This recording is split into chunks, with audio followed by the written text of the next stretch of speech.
Okay, so I'm Andy. I run Poco, Culina, which is essentially a plant-based food business, which is within months of being a decade old.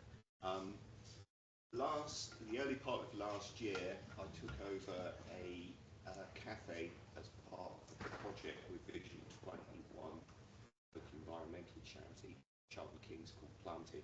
So essentially, I run the kitchen part of the operation.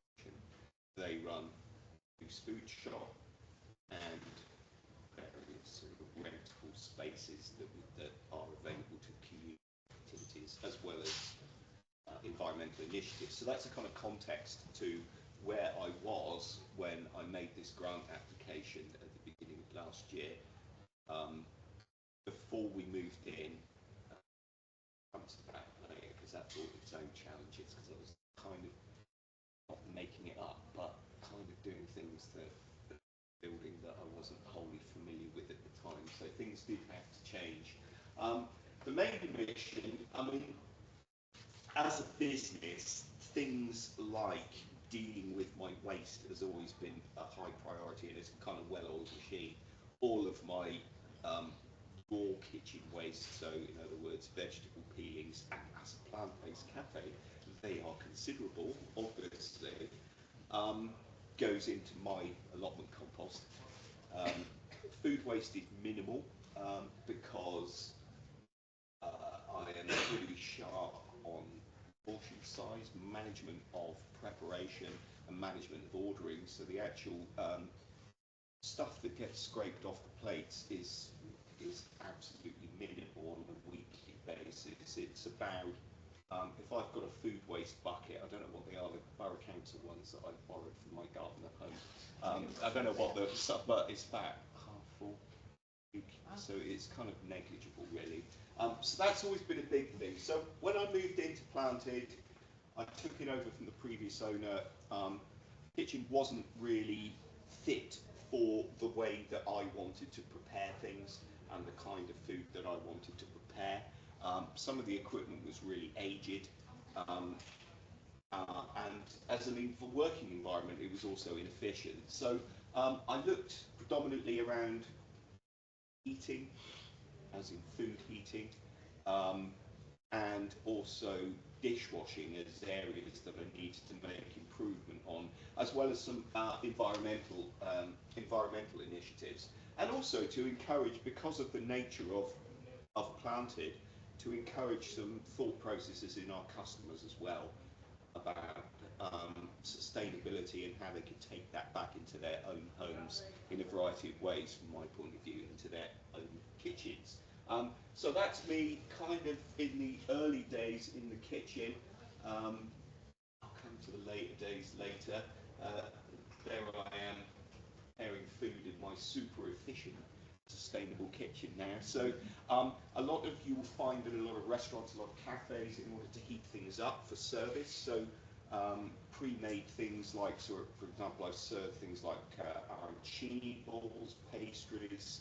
To heat those for service, a lot of places leave their oven on all day, which is, not only does it at this time of year make the kitchen insanely hot, but leaving an oven on all day just to pop things in and out in portions of 2, in portions of 4, is madness. I solved that very, very easily by a double air fryer. I can't bake in it, but you know, I can maximise the oven and use every shelf in the oven to bake a batch of cakes, pastries, and all those things. I can do that all in one hit, and then switch the oven off for the day and just reheat in the air fryer, which needs no heating up, and it's just good to go every time I want it without leaving things on. So that was important. Dishwashing was terrible. They had a domestic dishwasher in the place with a 3-hour cycle, utterly useless to a cafe, really. I don't know how it managed at all. So that had to go, and I've replaced that with a dishwasher which will actually go through a cycle in about 3 or 4 minutes, and it will also reuse and filter and reuse its water as well throughout the course of the day, so it's not constantly refilling. It's topping up a little bit, and it's hygienically sterilising with steam. So that made a massive difference as well. And much more efficient fast heating for things like curry bowls and soup. So a kind of microwave which will actually take more than one portion at a time, and will do it in half the time than a standard kind of domestic microwave. So that's how I dealt with the kind of kitchen part of the process, and brought down the time that I was using energy, but also made it more efficient from a business point of view. We've got these rather lovely, this was taken at the time we installed them, we've got these lovely bike locks outside. I was always going to put some bike locks there, but we found these planters, so they've now got plants that are about that high in them, and we haven't got a great deal of space outside, but we can get 4 bikes much more compactly than we could have got 4 bikes on standard racks pointing outwards. So if you imagine the bikes would have had to go that way on standard racks in order to kind of maximise our outdoor space. So they're great because they form a natural frontage to our seating area, but also, as you can see, my bike's fenced stay there, and customers can just pop at least 4. Sometimes we've had more depending on the size of the bikes as well. So they were great. Lighting in the kitchen was important, so we changed those to sort of LED tubes. I do need lighting, the place needs to be bright, and I need to be able to see what I'm doing without casting shadows all over the kitchen. But you know, some much more efficient bulbs have helped there as well, and also things like heating up water for hot drinks and things.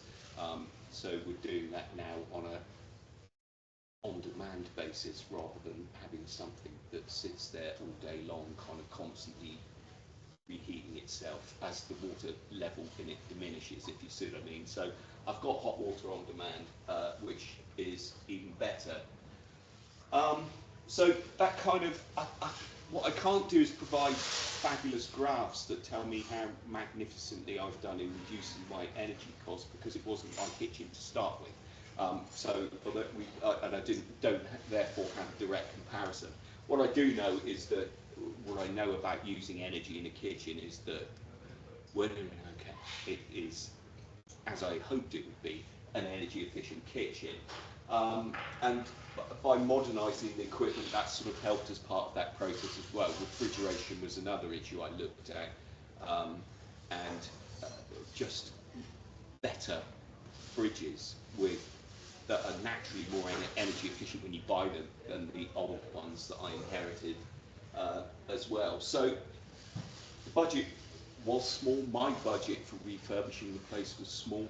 A lot of the stuff that is in the cafe, the tables and things, we repurposed ourselves. We've given them, we repurposed them ourselves. I've got a £1,000 induction hob, 6-burner induction hob, which is about that big, which I got for nothing because it was donated to the Reclaim, which is run by Vision 21, second-hand furniture shop. It was donated to them by a retailer because one of the corners had been snapped off. So a little bit of super glue, and got that installed, and it cost me nothing. And I've got a super duper Neff induction hob in my kitchen, again as part of the process of reducing the stuff that I do. And I think also there's a visual aspect. I mean, those planters look great, customers really like them, it creates a nice environment, faster washing and less energy going to waste in the kitchen, and reusing and recycling everything that we possibly can as part of that process. I mean, I talked about waste disposal earlier. The biggest part of waste disposal for me is schlepping out to the recycling on a daily basis, because that's where most of our waste is. Landfill, food waste is absolutely minimised in as far as I can. And also educating my suppliers. Thank you, but why are you giving me aubergines that have all come in? I've ordered 10 aubergines. Why are they all in individual cellophane wrappers?